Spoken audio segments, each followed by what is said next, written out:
Background is gonna look different just because I moved, and also the lighting. I don't know if the lighting in this video was good. I just have like a little ring light around my phone, so hopefully that works. But if not, I'll go buy like a little like lamp to put light onto me. This is motorcycle series. But yeah, this was the look. I actually didn't know what to film, but I just got well, you'll see in the video, I just got the Kathleen Lights like Dream Street and Dream Team, like her collab with ColourPop. So I wanted to do that. Well, I wanted to use that. People told me I should start saying it, I guess. So I mean, if you like the video, then give it a thumbs up. If you don't, like, it still helps me regardless, knowing like what people like and what they don't like. So if you don't like it, give it a thumbs down and subscribe, I guess. Alright, so I did the one eye off camera, and this one will be done on camera. And I'm just gonna start by priming my eyelid with the Morphe eyelid base.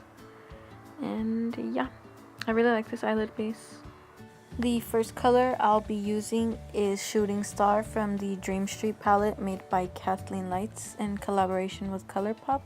And that's gonna go into the crease as my transition color on my Morphe M505.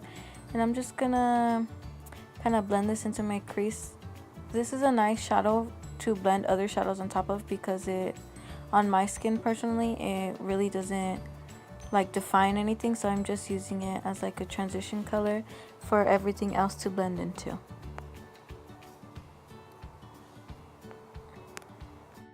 Now to build some depth in the crease, I'm gonna take the color Potion on my Morphe M433. And I really like this brush because, I don't know if you can see on camera, but it's not domed, but it's not like tapered. Well, it kind of is tapered. It has a unique shape, so I can really pack on color and then flip it to the side and then blend out the color that I'm using. But yeah, I'm just gonna add Potion. Oh my gosh, there's a motorcycle outside. And then going back in, going in with the mixture of Shooting Star and Magical, I'm gonna just blend out that Potion shade because it kind of created a harsh line that I didn't want. Oh my gosh, why is there another motorcycle? Since this was my first time playing with the palette, I wanted to do something simple, so I went in with the shade Elfish, which is like a brown with a purpley undertone. Not so much purple, but there is a hint of it. And I'm just gonna pack that on with a packing brush. This one doesn't have a name, so sorry about that. I just know it's from like a little unicorn collection I got at the mall. So yeah. And I'm just gonna pack that Elfish shade on. Because I didn't want the look to be so boring, I took another eyeshadow, Porter. I believe this is one Kathleen Lights made too. Yeah, I believe so, because Porter's like one of her dogs. But yeah, this is another collaboration with ColourPop. This is their Super Shock Shadow. And I just flipped that packing brush on. I'm confused. I just flipped the brush I was packing Elfish on. And I started packing the shade Porter on. To diffuse the Elfish and Porter shades, I don't know what I did, but I made that face. I went in with the Morphe M433 again, and I mixed the shades Potion and Spark just to add a little bit more depth but not make the look too dark. And with the pink shade Spark, I believe, that gave it a hint of color.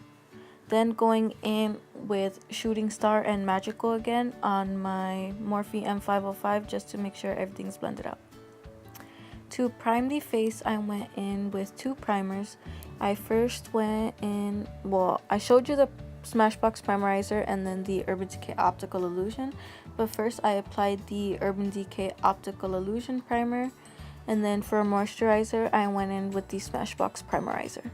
I went in with the Too Faced Born This Way foundation in the shade Golden, an oldie but a goodie. And I say that because I stopped using this for a while. And I put this on like 2 days before this video, and I discovered how much I love this foundation. It's so good.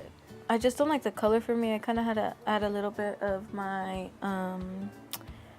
LA Girl Pro Matte Concealer because the color is a little bit too dark, so I just used that to lighten it a little bit. But yeah, this adding the foundation didn't change the formula, so I really love the formula and the finish of this foundation. And I'm going to be blending that in with the Sonia Kashuk sponge. For concealer, I just got the Makeup Revolution concealer in the shade C7. And if people say this is comparable to Tarte Shape Tape, then why even bother buying it? Because this one works so good. Like, it blocked out everything, and it has, well, obviously if it blocked out everything, it has good coverage.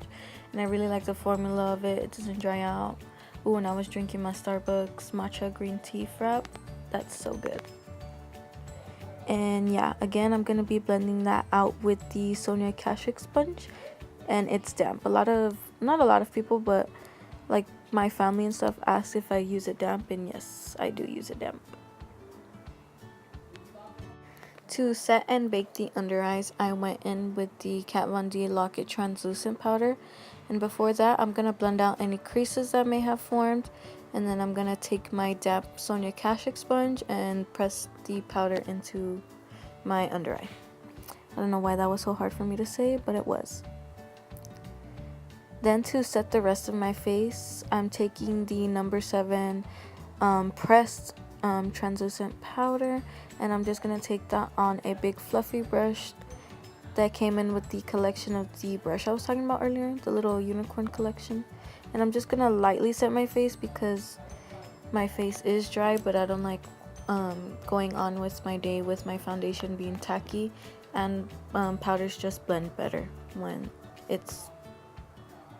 you have a set base. I forgot what I was saying there for a second. For the under eye, I'm going to take a mixture of the shades Potion and Spark, and I'm just gonna roughly run these under my lash line. And I don't mean roughly as in like harshly, I just mean like loosely, where I don't care about placement. And that's gonna go on a Wet n Wild packer brush, I guess. They don't have names, and Wet n Wild needs to fix that. Sorry about that. But yeah, I'm just taking those two shades, and I don't know what was wrong with me or my eyes, but every little thing under my lash line was like making them tear up and like watery, and I don't know, it was just a mess. Then I'm taking my Morphe M433 just to blow out those two colors.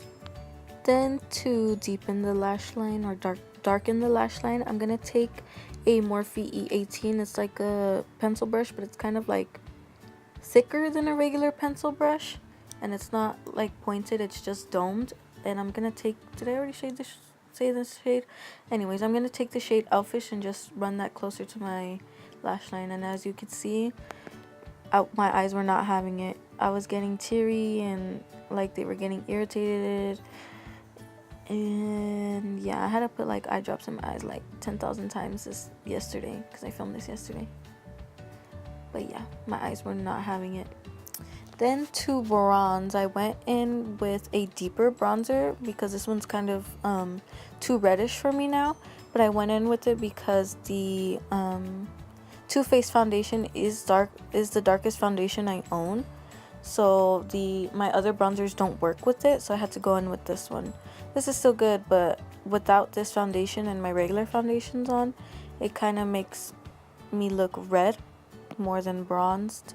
So yeah, and I took that on a Crown fat fan brush, kabuki fan brush or something like that. And then I'm going to carve out my cheekbones, or what I want to have as cheekbones, using my Sonia Kashuk sponge and the Kat Von D Lock It Translucent Powder. Again, drinking my Starbucks drink. I'm gonna go back into the Kathleen ColourPop palette, and I'm gonna take the shade Moony on my Morphe G7, and I applied this to my brow bone, but I didn't add that part. And I'm also using it to highlight my inner corner. It's so hard for me to talk these days, oh my gosh. Then for eyelashes, I'm going in with the Atara eyelashes in the shade Irene.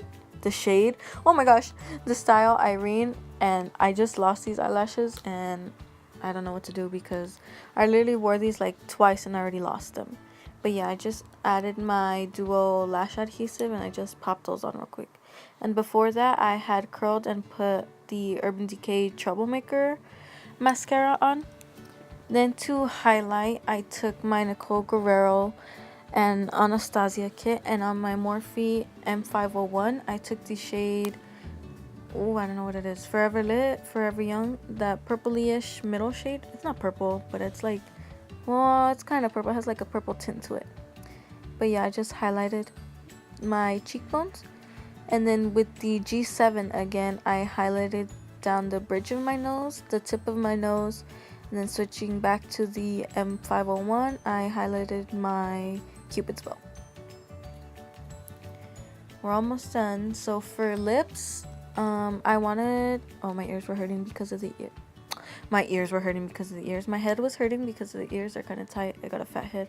But I just lined my lip with the Italia lip liner in chocolate because I'm gonna go for like a nudish lip, kind of. Not really, kind of nudish brown. But yeah, these lip liners are so creamy.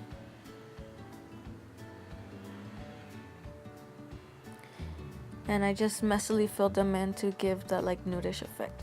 Then I went in with the Moonchild, is that what it's called? Moon Jelly, Moonchild. I think it's called Moonchild gloss. And then for setting spray, I went in with the Urban Decay All Nighter setting spray and just spritzed that and dried myself. This was the finished look, something simple just to try out the palette, give you my thoughts on it when I try it out more, and thank you for watching this video.